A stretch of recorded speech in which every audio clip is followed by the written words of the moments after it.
6 लड़कों की हवस को भुजाकर मैं मरने वाली हो गई थी। जब 7वां लड़का अंदर आया तो होश उड़ गए, क्योंकि उसका तो मुझे मेरी मजबूरियों ने मार डाला था। मैं पीछे भी नहीं हट सकती थी। मुझे मेरे बाप की जिम्मेदारी दी गई थी जो मुझे ही पूरी करनी थी। अगर मैं ऐसा ना कर पाती तो मेरी बहनें और मेरी माँ का दिल भी टूट जाता, और वो आखिरी उम्मीद की किरण भी जिसे मुझे मरकर भी निभाना ही था, जो मैं हर तरह कोशिश के बावजूद भी नहीं कर पा रही थी। मेरा सोच सोच कर बुरा हाल था कि अब ये कैसे होगा। फिर एक दिन मुझे कुछ लड़कों ने रात गुजारने पर मेरी मतलूबा रकम मुझे देने की ऑफर की, जो मुझे किसी सूरत भी मंजूर ना थी। ना ही इसके अलावा कोई और हल था। आखिर मुझे करना पड़ा। खुद को मारकर मैंने अपनी बहनों को उनकी मंजिल तक पहुंचा दिया था। मेरे साथ जो भी हुआ उसकी खबर का दर्द मेरे अलावा कोई नहीं जानता था। मैंने खुद को मार दिया था, अपनों के ख्वाब और उम्मीदें टूटने से बचा ली थी। बस इस समय मैं ही बाकी नहीं बची थी। इस तरह नोचा था उन लड़कों ने कि मैं आज भी दर्द महसूस करती थी और मेरी नींदें तक हराम हो गई थी। लेकिन मर के भी कैसे जिया जाता है ये मैंने उसके बाद जाना। इस जालिम दुनिया में रहम नहीं है। आप मेरी कहानी सुनकर दर्द महसूस करेंगी। इस छठे लड़के की जब बारी आई तो उसकी मुझे देखकर चीखें निकल गई। मेरी जिम्मेदारी और मेरे घर वालों की ख्वाहिशात मुझे इस मकाम तक ले आई थी, जहां मैंने एक ही रात में 5वें लड़के के साथ रात गुजारने की हामी भर ली थी।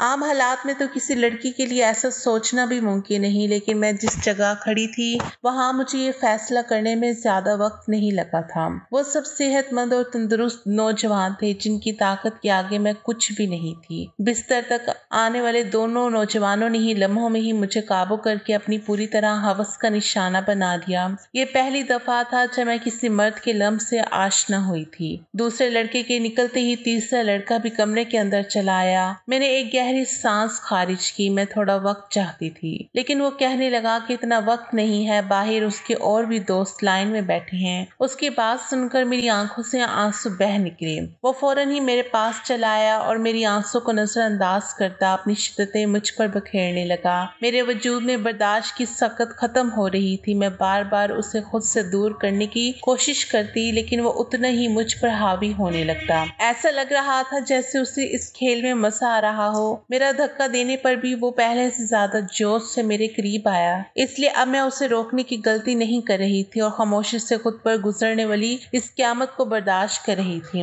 1 घंटे तक वो अपनी प्यास बुझाता रहा और जाते जाते उसने अपने दांतों के निशान मेरी गर्दन पर छोड़ दिए और कहने लगा कि अगर इसे दोबारा मौका मिला तो वो मेरे साथ जरूर वक्त गुजारेगा। उसके जाने के बाद मैंने एक निगाह अपने वजूद पर डाली तो मैं कांप गई। जिस्म का कोई हिस्सा ऐसा नहीं था जहाँ निशान मौजूद ना हो। तीसरे नौजवान ने तो हद से ज्यादा मुझे जख्मी कर दिया था। जगह जगह उसके दांतों के निशान थे। मजीद 2 लड़कों ने भी 1-1 घंटा मुझे इसी तरह अपनी हवस का निशाना बनाए रखा। उन लोगों ने मुझ पर जरा भी रहम ना किया, और आता भी क्यों। उन्होंने एक बड़ी रकम के बदले मेरी एक रात खरीदी थी। वो तो अपना हिस्सा वसूल कर रहे थे और ये एक रात मेरी जिंदगी की सियाह तरीन रात बन गई थी। मेरा हाल ऐसा था कि मुझे कुछ होश नहीं आ रहा था। मैं खुद से करवट बदलने के काबिल भी नहीं रही थी। आहिस्ता आहिस्ता तकलीफ से मेरी आंखें बंद होने लगी थी, और जब उन 5 लड़कों ने मुझे बताया कि उनका एक छठा दोस्त भी आ गया है, मुझ में इतनी हिम्मत भी बाकी नहीं बची थी कि मैं उन्हें इनकार कर पाती या मज़ाहमत कर सकती। जैसे ही छठा लड़का कमरे में दाखिल हुआ और मेरे बिस्तर के करीब आया तो मुझे देखकर उसकी चीखें निकल गई। वजह जानकर आपके भी रोंगटे खड़े हो जाएंगे। मेरा नाम इकरा था और मेरी उम्र सिर्फ 22 साल थी। मैंने ग्रेजुएशन कर रखी थी, लेकिन आज के दौर में ग्रेजुएशन कुछ भी नहीं होती। लोग मास्टर करके भी डिग्रियां हाथों में लिए सड़कों की धूल समेट रहे होते हैं। इस बात का सही तरीके से अंदाजा मुझे उस वक्त हुआ जब मैं नौकरी की तलाश के लिए निकली। हर कंपनी के आगे नौजवानों की एक बड़ी सी लाइन लगी होती जो अपनी बारी के मुंतजिर होते। ऐसे में मुझ जैसी लड़की की नौकरी कहाँ हो सकती थी, जिसके पास ना ही तजर्बा था ना ही कोई बड़ी डिग्री। मगर नौकरी ढूंढना मेरी अवलीन जरूरत बन चुका था, क्योंकि अब्बा के इंतकाल ने मेरी कमर तोड़ दी थी। अब्बा घर में वाहिद कमाने वाले थे और हम 3 बहन भाई घर में मौजूद थे। मेरी बड़ी बहन ने कोई तालीम हासिल नहीं की, इसलिए कमाने की जिम्मेदारी उसके बजाय मेरे कंधों पर आ गई थी। मैं घर से बाहर निकली तो मेरे होश ठिकाने आ गए। मैं तो बाहर की दुनिया को बहुत आसान समझ रही थी, लेकिन अब मुझे समझ आया था कि अब्बा कितने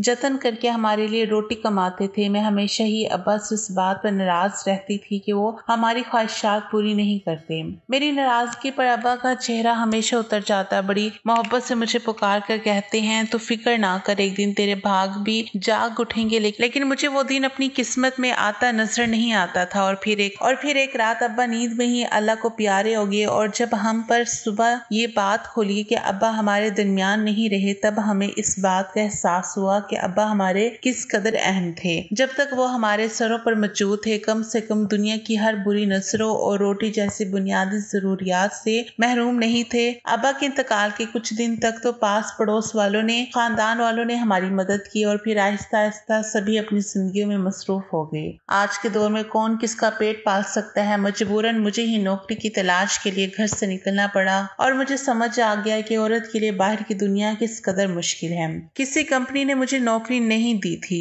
हर कंपनी के बाहर हजार नौजवान पहले ही खड़े होते। मैंने स्कूलों का रुख किया तो ये देखकर मेरी हालत खराब हो गई कि आधे दिन से भी ज्यादा काम करने की इवज सिर्फ 6,000 मिल रहे थे, जिसमें घर के बिल ही अदा हो पाते। इसमें भी हर स्कूल वाले मुझसे मेरा तजर्बा पूछते और मेरा मुंह खाली रह जाता। बहुत तलाश करने के बावजूद भी कोई नौकरी ना मिली तो मेरी एक दोस्त के भाई के तवस्सुत से मुझे एक फूड मॉल में वेटर की नौकरी मिल गई। ये शहर के एक इलाके में बना हुआ पीर साहब का हाउस, जहाँ पर वक्त ही मर्दों का बहुत रश रहता था। काले रंग का चुस्त था पैंट कोट मेरे हवाले कर दिया गया, जिस पर फूड मॉल का नाम लिखा हुआ था, और मुझे अगले दिन से ही नौकरी पर बुला लिया गया। उस नौकरी के बड़े अजीब से तकाजे थे जो मुझे पूरे करने थे। उन्हें एक मॉडर्न सी लड़की वेटर के नाम पे चाहिए थी, जिसके छोटे छोटे से बाल कंधों पर फैले हुए हों और वो बहुत सारा मेकअप करके डाइनिंग हॉल में खड़ी हो। मैं यूनिफॉर्म अपने बैग में डालकर घर वापस लौट आई थी। मैं अभी तक फैसला नहीं कर पाई थी कि मुझे ये नौकरी करनी है या नहीं, क्योंकि ये मेरे लिए एक बहुत ही मुश्किल काम था। अब्बा की मौजूदगी में तो कभी बिला जरूरत घर से निकलने की नौबत भी पेश नहीं आई थी, और फूड मॉल में तो इतने सारे मर्दों के दरमियान इतना तंग सा लिबास पहनकर खड़े होना मेरे लिए एक निहायत ही कठिन मरहला था। मगर भूख इंसान से सब कुछ करवा लेती है। मैं वहां से वापस घर आई तो मेरी माँ दरवाजे पर खड़ी परेशान मुझे देखकर उनकी आंखों में आंसू आने लगे। मैंने अम्मा से कहा कि इद्दत के दिनों में वो दरवाजे तक क्यों चली आई, तो अम्मा रोते हुए कहने लगी कि बेटा बिजली के मीटर वाले आए थे और उन्होंने हमारी बिजली काट दी है। अम्मा की बात सुनकर मेरा दिल थक सा बैठ गया। गर्मी जोरों पर थी और ऐसे में बिजली के बगैर गुजारा करना बहुत ही मुश्किल था। पिछले 2 महीने से हम अदा नहीं कर पाए थे और शायद इसीलिए हमारी बिजली काट दी गई थी। अम्मा के आंसू ने मेरे लिए फैसले को बहुत आसान कर दिया था। मैंने अम्मा को गले लगाया और उन्हें बताया कि मुझे नौकरी मिल गई है और कल से मुझे नौकरी पर जाना है। अम्मा ने मेरे सर पर हाथ रखकर कहा कि अब तुम ही मेरा बासु हो और तुम्हें ही अपनी दोनों बहनों की शादियां भी करनी है। अम्मा ने एक भारी जिम्मेदारी मेरे कंधे पर डाल दी और मैं सोच रही थी कि मैं ये जिम्मेदारी कैसे निभाऊंगी, लेकिन मुझे ही ये फर्ज निभाना था। अम्मा पूछ रही थी कि मुझे नौकरी कहाँ मिली है, लेकिन मैं उन्हें बताना नहीं चाहती थी कि मुझे कहाँ नौकरी मिली है। इसलिए मैंने अम्मा से कह दिया कि एक बड़ी सी कंपनी में एक छोटी सी नौकरी मिल गई है। मेरी नौकरी का वक्त दोपहर 3 से रात के 11 बजे तक है। और ये बात मैंने बड़ी मुश्किल से अम्मा को बताई थी। मेरी नौकरी का वक्त जानकर अम्मा हैरत से मेरी तरफ देखने लगी। ये कौन सी कंपनी है जहाँ दोपहर के 3 बजे बुलाया गया है। मैंने झूठ कह दिया कि एक मल्टीनेशनल कंपनी है जो 24 घंटे चलती है। उस वक्त हमें पैसों की इतनी जरूरत थी कि अम्मा ने मजीद सवालात करने के बजाय मुझे तरक्की की दुआ दी और अगली दोपहर 2 बजे ही फूड मॉल के लिए मैं रवाना हो गई। मुझे क्या खबर थी कि यहाँ से मेरी किस्मत मुझे कहाँ लेकर जाने वाली है। मैंने अपना यूनिफॉर्म फूड मॉल में आकर तब्दील किया। मैनेजर ने मुझे फूड मॉल के दरवाजे के करीब ही खड़ा कर दिया और कहने लगा कि आज तुम्हारा पहला दिन है, इसलिए तुम हर आते जाते को अदब से वेलकम करोगी। और साथ ही मुझे डांट कर कहा कि ये कैसे मुंह उठाकर आ गई हो, जाओ पहले मेकअप करो। मैनेजर की बात सुनकर मैं शर्मिंदा हो गई क्योंकि मेरे पास मेकअप नहीं था। वहाँ मौजूद एक दूसरी लड़की से मेकअप से मेरी गहरी सुर्खी लगाई। वो बड़ी तेजी से मेरे चेहरे पर अपना हाथ चला रही थी और उसके बाद जब मैंने आईने में खुद को देखा तो मैं हैरान रह गई। मुझे मालूम था कि मैं खूबसूरत हूँ और मेरा रंग भी साफ है, लेकिन थोड़े से मेकअप के बाद ही मैं पूरी तरह निखर गई थी। मैं खुद को आईने में देख रही थी जब वो लड़की कहने लगी कि ये लोग खूबसूरती देख कर ही तो यहाँ रखते हैं, वरना काम करने के तो बहुत से लोग मिल जाते हैं। जान गई थी ये नौकरी मुझे मेरी काबिलियत की वजह से नहीं बल्कि खूबसूरती की वजह से मिली थी। नौकरी का ये पहला दिन मेरे लिए बहुत ही भारी था। मैं 3 बजे से दरवाजे पे खड़ी आने जाने वाले मर्दों और औरतों को वेलकम कर रही थी। यहाँ औरतों की तादाद कम ही आती थी, ज्यादातर मर्द ही आ रहे थे। रात गए तक मेरे पैरों में बहुत ज्यादा दर्द हो चुका था और अभी मुझे वापस बसों के धक्के खाते आते हुए घर भी पहुंचना था। 12 बजे के करीब मैं घर पहुंची थी। अम्मा मेरे इंतजार में जाग रही थी। मैंने अम्मा के साथ बैठकर खाना खाया और फौरन ही बिस्तर पर लेट गई। मुझे अब्बा की बहुत याद आ रही थी। अब्बा मेरे सबसे ज्यादा नखरे उठाया करते थे। मैं हमेशा ही उनसे किसी न किसी बात पर उठ जाती थी। पैरों की तकलीफ से तड़पते तड़पते कब मुझे नींद आ गई मुझे पता ही नहीं चला। अगले दिन मैं फिर दोपहर के 2 बजे घर से निकल गई। आज मुझे दरवाजे के पास खड़ा नहीं किया गया था बल्कि ऑर्डर लेने का काम दिया गया था। ये काम मुझे थोड़ा आसान लगा और फिर कुछ ही देर में अंदाजा हो गया कि ये काम भी बिल्कुल भी आसान नहीं था। मैं जिसके पास भी ऑर्डर लेने के लिए चाहती अक्सर मर्द मुझे सर से पांव तक देखते और मुस्कुराते, बदले में मुझे भी मुस्कुराहट का तबादला करना पड़ता क्योंकि ये मेरी नौकरी का तकाजा था। जानबूझकर ऑर्डर देने में काफी वक्त लगाते और कभी कभी तो ऑर्डर देते वक्त इस कदर करीब आ जाते कि मेरा सांस रुकने लगता। ये फूड मॉल इस किस्म के ड्रेस की वजह से चल रहा था। इस बात का मुझे अच्छी तरह अंदाजा हो गया था कि यहाँ आने वाले ज्यादातर मर्द वेटर्स की वजह से ही आते हैं। दिन तेजी से गुजर रहे थे और मुझे यहाँ नौकरी करते करते 1 महीना हो गया था। इससे 1 महीने में काफी कुछ ऐसा हुआ जो मेरे लिए बहुत ही अजीब था। मर्दों की अजीब अजीब निगाहें, ऑर्डर देने के बहाने करीब आना और मायने खेज जुमलों का तबादला। लेकिन इस नौकरी की सबसे अच्छी बात यह थी कि तनख्वाह से हटकर इससे 1 महीने में टिप के काफी पैसे जमा हो गए थे। मैंने इन्हीं पैसों से बिजली का बिल अदा कर दिया। आहिस्ता आहिस्ता मैं इस माहौल की आदी होती जा रही थी। 5 लड़के रोज ही शाम के वक्त आते थे और सबसे कोने वाले टेबल पर बैठ जाते। वो टेबल मेरे हिस्से में थी और रोजाना मैं ही उनके पास ऑर्डर लेने के लिए जाती थी। वो पांचों ही 24-25 साल के नौजवान थे। आज भी मैं उनके पास ऑर्डर लेने के लिए गई तो उनमें से एक पूछने लगा, तुम यहाँ बहुत मजबूरी में नौकरी करती हो ना? मैंने कह दिया। उसने फौरन ही अपना कार्ड निकाल कर मेरे आगे रखा। कहने लगा, तुम बहुत ही शरीफ लगती हो। अगर कभी किसी मदद की जरूरत पड़े तो याद कर लेना। बिना सोचे समझे ही मैंने वो कार्ड उठाकर अपने कोट की जेब में रख लिया तो वो मुस्कुराकर उठा। उसके बाद ये सिलसिला छिड़ पड़ा और रोजाना ही मैं उनका ऑर्डर लेने चाहती और उनमें से कोई ना कोई मुझसे कोई सवाल पूछ लेता। रोजाना होने वाली इस मुलाकात की वजह से हमारे दरमियान थोड़ी सी बेतकल्लुफी आ गई थी। दूसरा महीना भी एक पलक झपकते गुजर गया। फिर अम्मा ने एक दिन मुझे बताया कि बड़ी बहन के लिए बहुत अच्छा रिश्ता आया है, वो लोग जल्दी शादी करना चाहते हैं। अम्मा की बात सुनकर मैं परेशान हो गई क्योंकि अभी तो मैंने घर का खर्चा ही अपने कंधों पर उठाया ही था। शादी की जिम्मेदारी का तो मैं सोच भी नहीं सकती थी। अम्मा कहने लगी, तो अपनी कंपनी में से लोन ले ले, कितनी तो बड़ी कंपनी है, लाख रुपए का तो लोन मिल ही जाएगा, तो तेरी बहन की शादी अच्छे से हो जाएगी। मेरी बड़ी बहन भी 24 साल की हो रही थी और अम्मा उसकी तरफ से बहुत परेशान थी। अब मैं अम्मा को क्या बताती कि मैं तो मामूली सी नौकरी कर रही थी, लाख रुपए मुझे कहाँ से मिलते। अम्मा ने जब मुझे ये कहा तो मैंने उनको किसी बात का जवाब नहीं दिया, लेकिन अम्मा की आंखों में मुझे चमकती हुई उम्मीद साफ दिखाई दे रही थी। अम्मा को यकीन था कि मुझे कंपनी से लोन मिल जाएगा और मैं सोच रही थी कि मेरे झूठ ने मुझे कहाँ फंसा दिया है। अगले दिन मैं नौकरी पर भी सारा वक्त परेशान रही और ये बात मेरे साथ काम करने वाली लड़की ने भी नोट कर ली। वो मुझसे कहने लगी कि क्या बात है,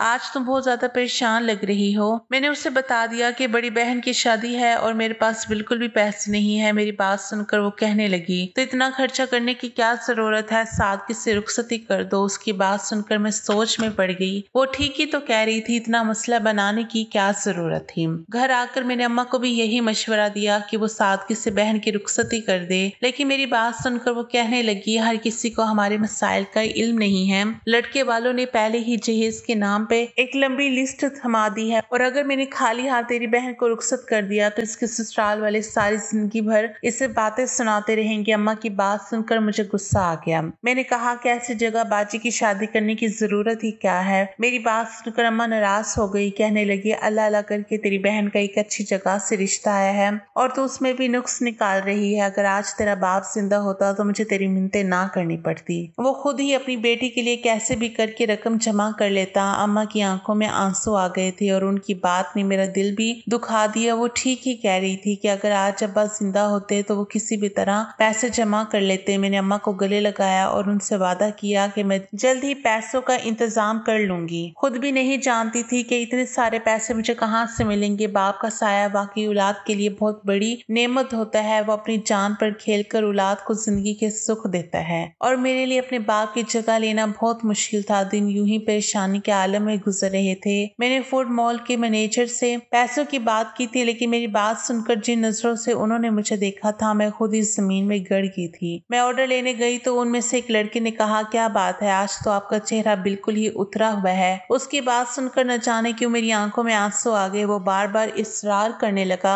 कि मैंने उसे अपनी परेशानी ना चाहते हुए भी बता दी, क्योंकि मुझे भी किसी ऐसे ही शख्स की तलाश थी जिसके आगे मैं खुलकर अपना दुख बयान कर सकूं। मेरी बात सुनकर उसके चेहरे पर मुस्कुराहट आ गई और कहने लगा, इतनी छोटी सी बात के लिए आप इस कदर परेशान हैं। आपको अपना कार्ड इसलिए तो दिया था कि कोई भी परेशानी हो तो हमें याद कर लें। मैं हैरत से उनके चेहरे को देखने लगी। मैं ये सोच भी नहीं सकती थी कि वो 5 अजनबी लड़के मुझे पैसे दे सकते हैं, लेकिन पांचों ने फौरन ही मुझे लाखों रुपए की पेशकश कर दी। मैं हैरत से आंखें फाड़े ही उनकी तरफ देख रही थी। वो कहने लगा, 1 लाख देना हमारे लिए कोई बड़ी बात नहीं है, लेकिन मुझे भी उनके लिए कुछ काम करना होगा। उनकी बात सुनकर मैं ठटक गई। उन लड़कों को मुझसे काम हो सकता था, ये बात समझने में मुझे ज्यादा देर नहीं लगी थी। मैंने फौरन ही घबरा कर कहा कि मैं एक शरीफ घर से ताल्लुक रखती हूँ और मैं कोई गलत काम नहीं कर सकती। वो हंस के कहने लगे कि हमने सिर्फ पेशकश कबूल की है, कबूल करना या ना करना आपकी मर्जी है, लेकिन आज के दौर में 1 लाख कोई भी नहीं देगा, चाहे वो आपका करीबी रिश्तेदार ही क्यों ना हो।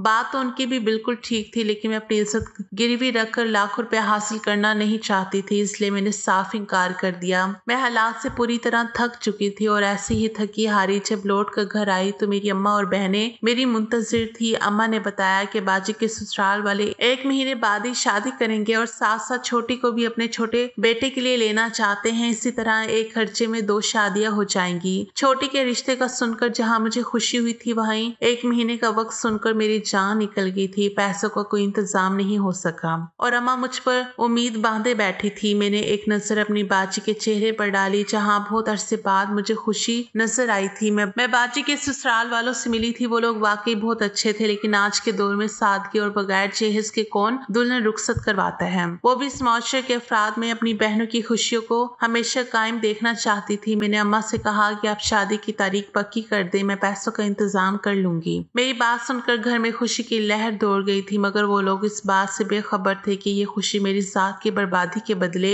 उन्हें हासिल होने वाली थी। अगले दिन मैंने उन 5 लड़कों से हामी भर ली। वो मुस्कुराकर कहने लगे, हम जानते थे आप जरूर मान जाएंगी। उन 5 ने एक रात के लिए मुझे अपने साथ ले जाने की बात की थी। मैंने अम्मा को बताया कि साल के इख्तिताम की वजह से कंपनी में काम बहुत ज्यादा है, मुझे एक रात कंपनी में ही गुजारनी होगी। कंपनी ने मेरा लोन मंजूर कर लिया है, इसलिए मैं उनकी बात मानने पर मजबूर हूँ। लोन पास होने की बात सुनकर अम्मा इस कदर खुश हो गई कि उन्होंने मुझे रात रुकने की इजाजत भी दे दी और मैं फूड मॉल से छुट्टी लेने के बाद उन 5 लड़कों के साथ चले गई। उन 5 ने मुझे अपनी दरिंदगी का निशाना बना डाला और जब छठा लड़का अंदर आया तो मुझे देखकर उसकी चीखें निकल गई, क्योंकि पूरा बिस्तर खून में भरा हुआ था और मैं अपनी जिंदगी की शायद आखिरी सांस ले रही थी। उसने फौरन ही मुझे अपनी बाजू में उठाया और गाड़ी में डालकर छोटे से अस्पताल में ले आया, जहां शायद उसका कोई जाने वाला ही डॉक्टर था। कई घंटे आईसीयू में रहने के बाद मेरी हालत कुछ बेहतर हुई थी, लेकिन मेरा जख्म वजूद मेरी बर्बादी की गवाही दे रहा था। वो लड़का उन 5 का ही दोस्त था, लेकिन उसके अंदर इंसानियत अभी बाकी थी। उसे मुझ पर रहम आ गया था, वरना शायद मैं इस बिस्तर पर दम तोड़ जाती।